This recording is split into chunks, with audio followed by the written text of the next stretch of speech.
Okay students, सो अब ये बड़ा इंपॉर्टेंट टॉपिक है क्योंकि इसी से जो है मैक्सिमम जो है पेपर में क्वेश्चंस बन सकते हैं।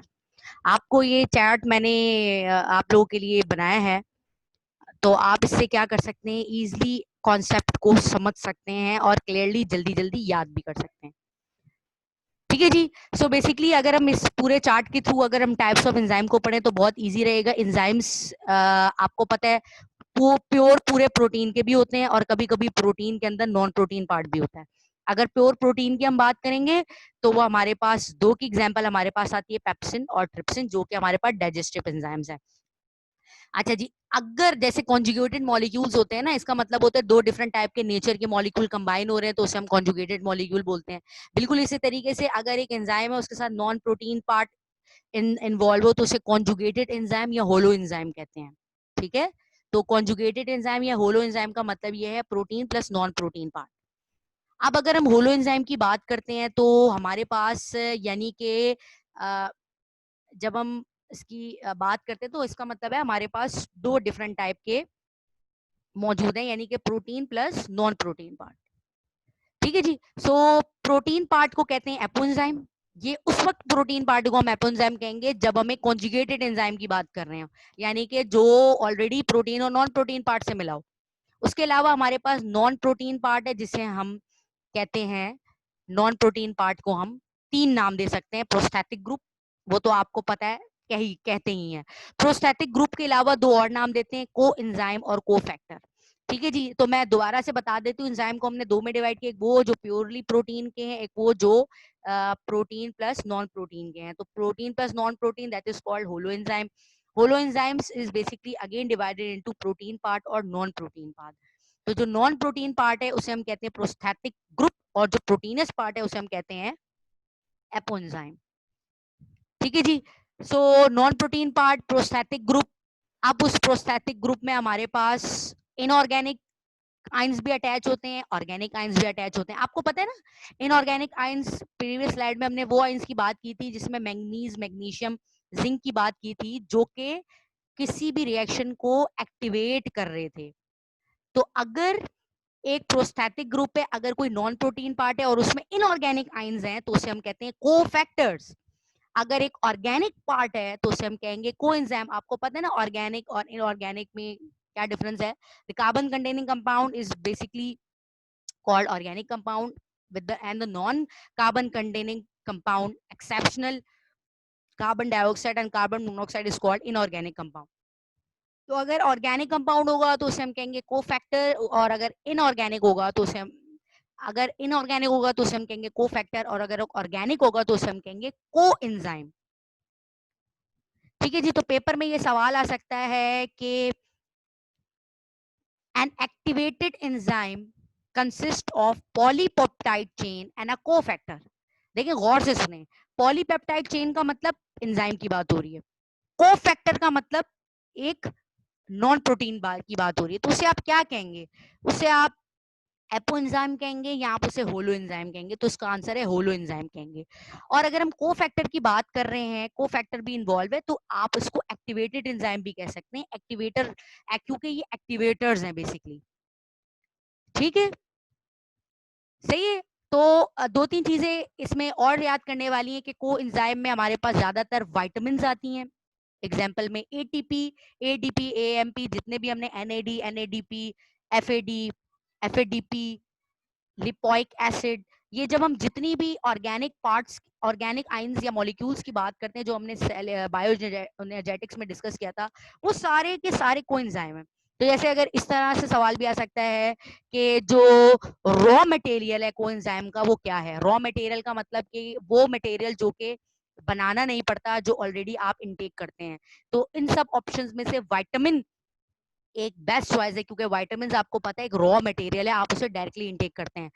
जहां तक बात एनएडीपी, एफएडी, एएमपी, एनएडीपी की बात होती है, तो ये तमाम मॉलिक्यूल्स जो हैं वो बनाए जा रहे होते हैं बाय डिफरेंट कंपाउंड।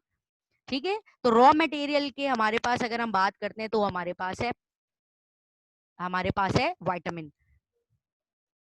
फिर बात की जाती है कि अगर हम को फैक्टर की बात करें, को फैक्टर में इनऑर्गेनिक मौजूद है, A cofactor made up of inorganic ions which is detachable is called, वही बात अगेन, अगर एक ऐसा मॉलिक्यूल की हम बात करें जिसमें नॉन प्रोटीन में कोफैक्टर इन्वॉल्व है, तो आपको पता है कोफैक्टर तो वैसे ही एक्टिवेट करते हैं ना, तो उसे हम एक्टिवेटेड एंजाइम या एक्टिवेटर्स भी कह सकते हैं। ठीक है जी। सो ये हमारे पास था types of enzyme. Enzymes, simple enzyme, conjugated enzyme या holo enzyme, proteins part is called apoenzyme, non proteins part is called prostatic group. अगर ये नॉन प्रोटीनस पार्ट इनऑर्गेनिक होगा उसे हम कहेंगे कोफैक्टर, अगर ये ऑर्गेनिक होगा तो उसे हम कहेंगे कोएंजाइम। ओके जी। सो ये हमारे पास था ये टाइप्स ऑफ एंजाइम।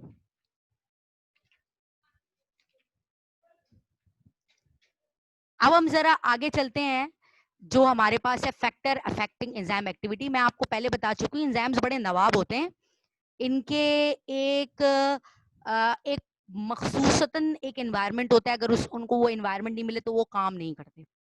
ठीक है, तो ये एक चार्ट है जिससे आपको पता चल रहा है कि एंजाइम्स की एक्टिविटी किन किन पे डिपेंड करती है। भाई एंजाइम का मतलब क्या है, एंजाइम एक्टिविटी का, एंजाइम एंजाइम से ज्यादा हम उसकी एक्टिविटी पे तवज्जो देना, क्योंकि वो वही मिसाल है कि एंजाइम की एक्टिविटी उसकी रूह है और एंजाइम बेसिकली एक डेड बॉडी है। तो अगर एक्टिवेशन वो नहीं करेगा तो उस एंजाइम का कोई फायदा नहीं है। तो एंजाइम अपनी एक्टिविटी किन किन इन्वायरमेंट में करेगा, किन किन पे डिपेंड करता है, ये बेसिकली डिपेंड करता है टेम्परेचर पे, सबस्ट्रेट पे, पीएच, वाटर, इनहिबिटर्स, एक्टिवेटर्स और रेडिएशंस पे। इनमें से कोई भी आगे पीछे होती है तो एंजाइम्स एक्टिविटी में फर्क आ ही जाता है। सबसे पहले हम बात करते हैं कंसंट्रेशन ऑफ सबस्ट्रेट।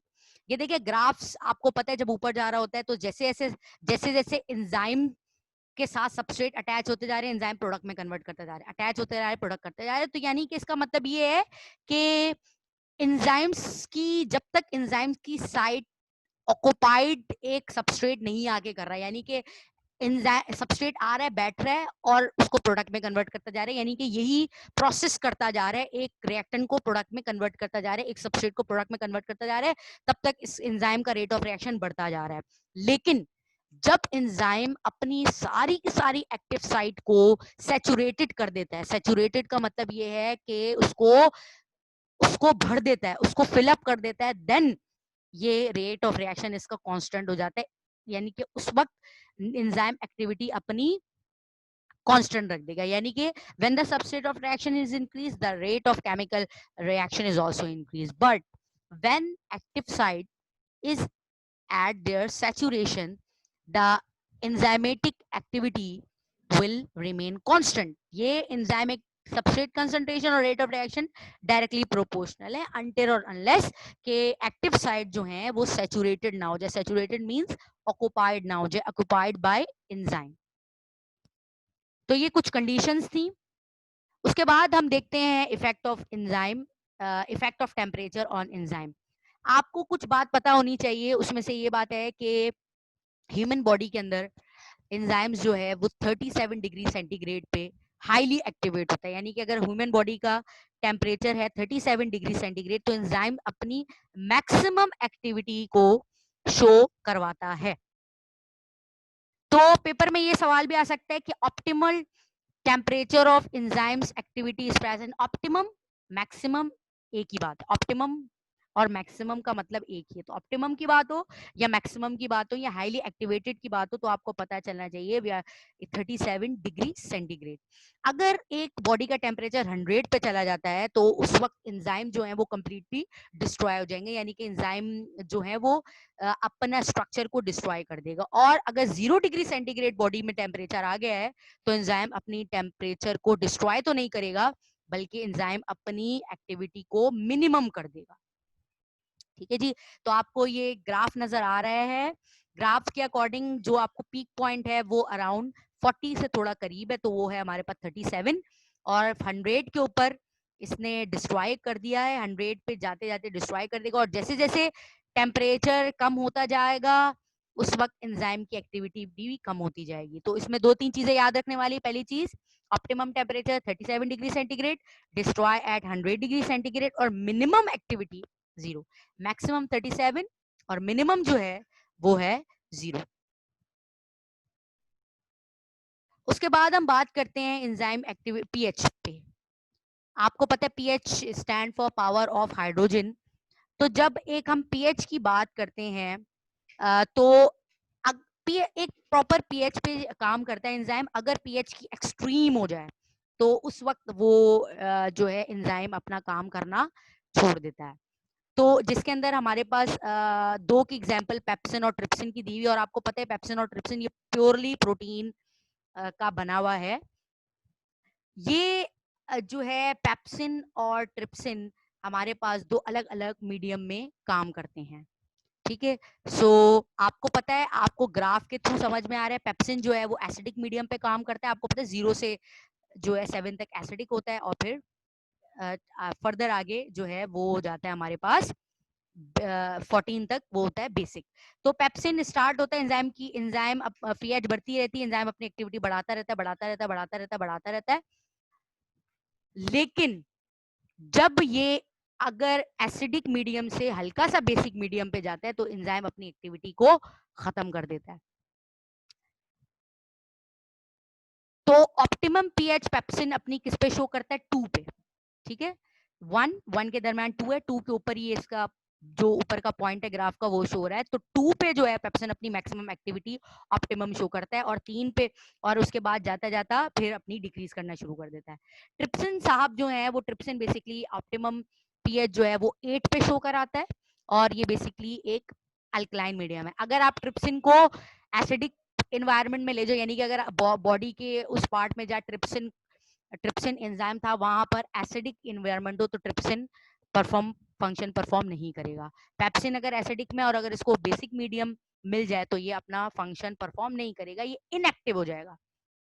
ठीक है, तो पेप्सिन न्यूट्रल कब होगा? पेप्सिन न्यूट्रल होगा, पेप्सिन जो है वो इनएक्टिव होगा न्यूट्रल मीडियम में या फिर अल्कलाइन सॉल्यूशन में। ट्रिप्सिन इनएक्टिव कब होगा?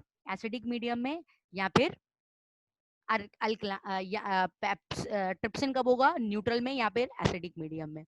तो ये कुछ एंजाइम्स की ये कुछ इफेक्ट्स हैं जिनकी वजह से एंजाइम्स जो हैं वो फंक्शन में उनके डिस्टरबेंस प्रोड्यूस होती है।